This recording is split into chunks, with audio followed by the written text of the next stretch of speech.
to any point of Luzon. Ganyan kalawak ang pinupuntahan ko sa pagbibiyahe ng panindang produkto ng aking amo. Mula Apari hanggang Bicol, daan-daang kilometro ang nilalakbay ko, kaya halos pamilyar na sa akin ang mga pangunahing kalsada na dinadaanan ko. Sa 100 bulubundukin, maraming tulad kong biyahero ang umuiwas sa lugar na iyon dahil mayroon daw ditong nagmumulto, bagay na pinabulaanan ko. Kung minsan nga ay doon pa ako pumaparada at nagpapalipas ng gabi. Sabi ko sa kanila, baka hindi mo lang natitsyempohan. Ilang biyahero na rin kasi ang naaksidente doon, katwiran nila. Hindi na ako nakipag-argumento sa kanila. Ayoko kasi nang pinipilit ang paniniwala nila sa akin dahil mainitin ang ulo ko. Siguro dahil na rin sa nakagisnan kong kapaligiran sa loob ng pamamahay na nilakihan ko. Natatandaan ko nung wala pa akong asawa. Lagi na lang nagbabangayan sina inay at itay. Kapag umuwi ng lasing si itay mula sa maghapong pakikipagtagayan sa mga kainuman ito, galit pa ito kapag inabutang walang laman ang kaldero. Magmumura na ito at ibabato ang kaldero. Siyempre sasagot naman si inay. Ipangangatwirang wala namang ibinibigay na pera si itay para paghanapan siya ng makakain.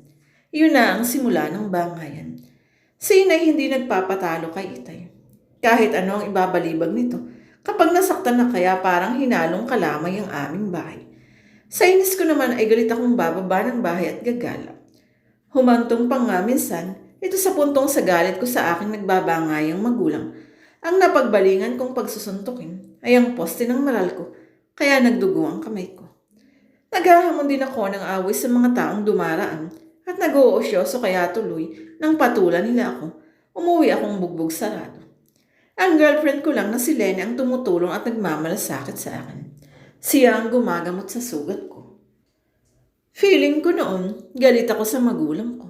Galit ako sa sarili ko at galit din ako sa mundo. Buti na lang at maunawain sa akin ang magulang ni Lenny. Pinagpapayuhan nila ako palagi. So para maiwasan ang gulo sa aming bahay, nagpasya akong itana na lamang si Lenny. Nagpakasal kami at nagsama. Subalit di pa rin nawawala ang pagiging mainitin ng aking ulo na nagiging dahilan ng basag ulo.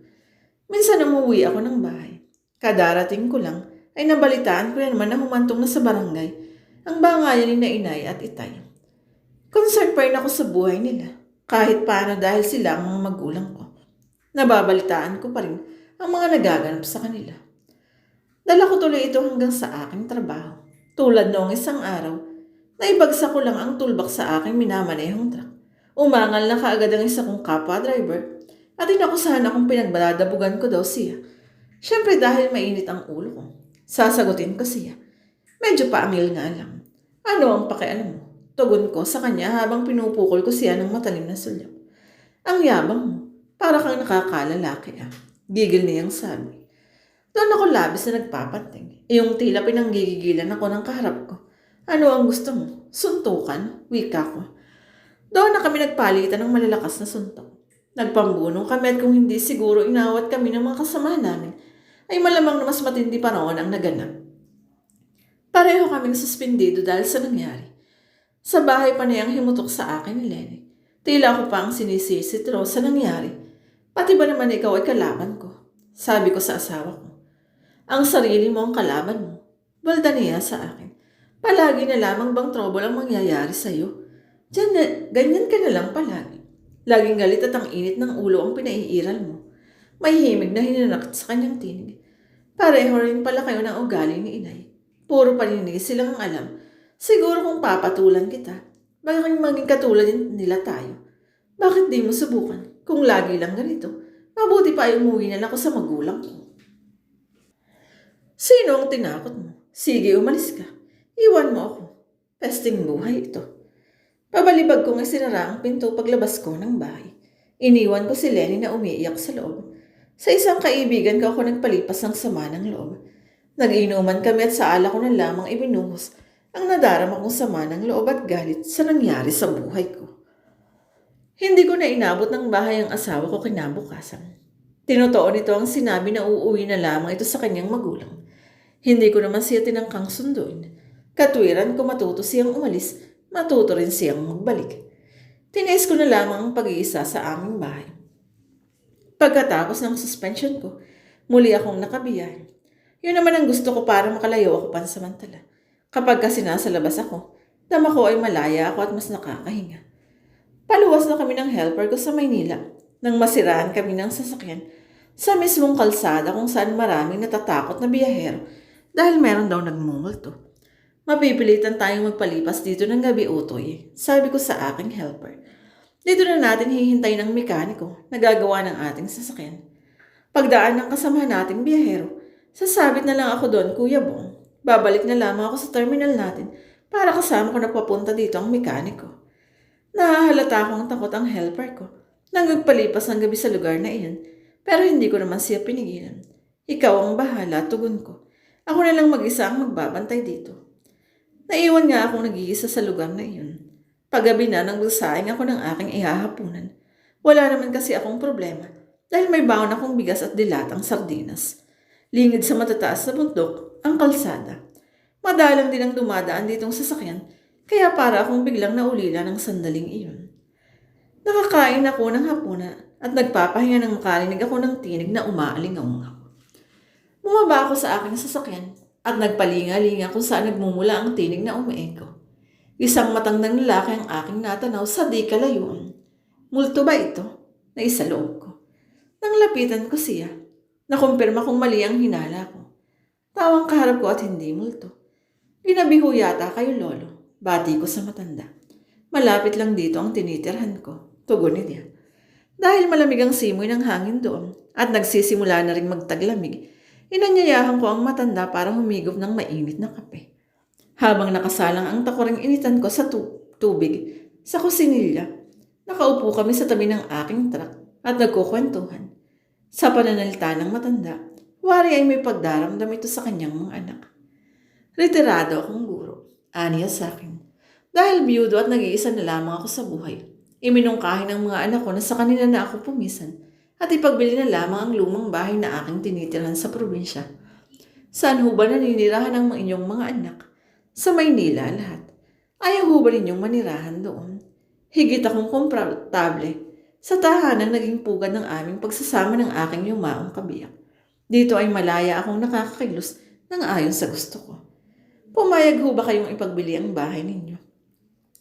Hindi na ako makatanggi dahil sa pamimilit nila. Nauna akong pumisan sa anak kong panganay, pero hindi naging magandang pagtanggap sa akin ng kanyang asawa. Palagi silang nagtatalo at nag-aaway kung saan ako ang dahilan. Masungit kasi ang manugang kong babae. Sa pangalawa naman ako lumipat. Ganon din ang kanilang naging pakikitungo sa akin, kahit na sa bunso kong anak. Doon ay parang limitado ang aking kilos. Puro pagkukunwari ang pinapakita nila sa aking ugali. Mabuti kapag kaharap, pero pagtalit ko ay panay ang pula. Kulang na lamang ay pagtabuyan nila ako. Nagkimkim ho ba kayo ng galit sa kanila? Napangiti ang matanda sabay iling. Kung galit ang aking ibabato sa kanila, ganun din ang aking tatanggapin. Walang hinanakit na itinanim ako sa aking puso. Ang Diyos na ang bahalang humusga sa kanila. Ipinagtimpla ko ng kape ang matanda. Tinanggap naman niya. Sa pagitan ng paghigop ng kape, naihinga ko naman sa kanyang aking personal na problema. Ganun din ang kimkim kong galit kaya kung minsan ay ito ang pinagmumula ng hindi namin pagkakaunawaan ni Lenny. Halika sumama ka sa akin. Yaya niya. Maliwanag ang buwan ng sandaling iyon, kaya anina ko na sa isang malapit sa baging kaya ako dinala at pinatayo. Ano ho ang gagawin natin dito? Tanong ko. Sumigaw ka. Isigaw mo sa harap ng mga nakapaligid na bundok na iyan ang galit. Nagalit ako sa'yo. Atas niya. Hindi ko alam kung ano ang layunin niya sa ipinagagawa niya sa aking iyon. Subalit pinagbigyan ko siya. Galit ako sa'yo. Malakas kong sigaw. Pumailan lang ang aking tinig sa malakas na apat na sulok ng bundok kung saan lumikha ito ng pag-alingaw-ngaw. Pakinggan mo ang nag-echo sa'yo. Hindi ba't galit din ang umalingaw-ngaw na tinig? Ngayon naman ay sagaw mo ang mahal kita. Muli niyang atas. Mahal kita. Sigaw kong muli na nag-echo rin at ibinalik ang aking tinig na umaalingaw-ngaw. Karaniwang ang tinatanggap mo sa tao ay ang una mong ipinadalang mensahe sa kanila at iyon ay ang galit. Kaya galit din ang bumabalik sa'yo. Pahayag niya sa akin. Pero kung ang paaalingaw-ngawin mo ay ang pagmamahal sa kabila ng galit na kinukuyo mo, pag-ibig din ang babalik sa'yo. Tinamnam ko ang lohika ng kanyang sinabi. Totoo nga ang pinamahay ko sa aking dibdib ay galit. Galit at galit. Hindi ba't ito rin ang aking inaani? Sa mga taong nakakaaway ko, maging sa aking asawa. Ang problemang idinudulot ng aking mga magulang ay dinadala ko sa aking trabaho, sa aming tahanan, kaya galit ang namamayani. Kailan ko ba inunawa ang magulang ko, ang mga tao sa aking paligid at ang aking asawa? Tama ang matanda. Isinarado ko ang puso sa katagang pagmamahal, pag-ibig at unawa. Biglang umagaw sa pansin ko ang malakas na busina ng isang sasakyang dumaraan. Mabilis ang takbo nito at nakatutok ang headlight sa aking kinatatayuan. Nang tamaan ang liwanag ng ilaw ang matanda, bigla itong naglahong tila usok. Ikinagulat ko ang aking nakita. Akala ko ay namamalikmata lamang ako, pero nawala na ang matanda. Lumagpas ng ilang metro sa akin ang sakyan bago huminto. Kilala ko ang driver nito, si Fredo na kasamahan kong biyahero. Nag-uusap kami at sinabi ko sa kanya na nasiraan ako ng sasakyan, kaya ako nakahinto dito. Tinanong ko siya kung may nakita siyang matanda na katabi ko kanina nang tamaan kami ng liwanag ng kanyang ilaw. Wala akong nakita. Ikaw lang ang nakatayo dyan nang mailawan kita kanina. Tugon niya. Sigurado ka. Paniniyak ko sa kanya. Bakit may kasama ka bang matanda kanina? Balik usisa ni Fredo. Hindi ko na sinagot ang tanong niya. Bagkus ay umiling na lamang ako. Pag-alis ng sasakyan ni Fredo, nakaramdam ako ng paninindig ng aking balahido. Nagpatindig pa dito ang lamig na aking nadarama. Hindi na ako nakatulog sa magdamag na iyon. Parang naroon pa rin ang presensya ng matandang nakausap ko. Kinabukasan, sa pakikipag-usap ko sa ilang taga roon na di kalayuan, sa hinimpilan ng aking truck, naikwento nila na may naaksidente raw sa lugar na iyon, kung saan 5 ang namatay. 3 babae, 1 lalaki at 1 bata. May matandang lalaki bang kabilang doon? Usisa ko.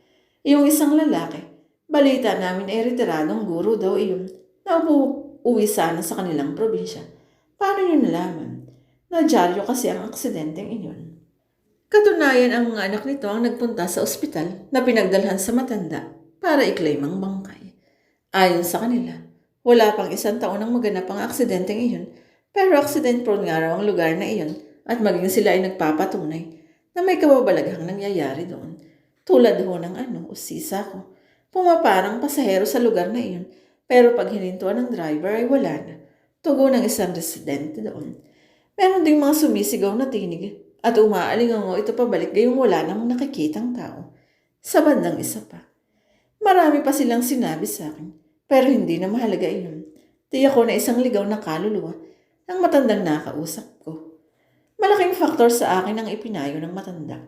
Nabago ang pananaw ko sa aking buhay. Sa ngayon ay maligaya kaming magkakasama ng aking pamilya.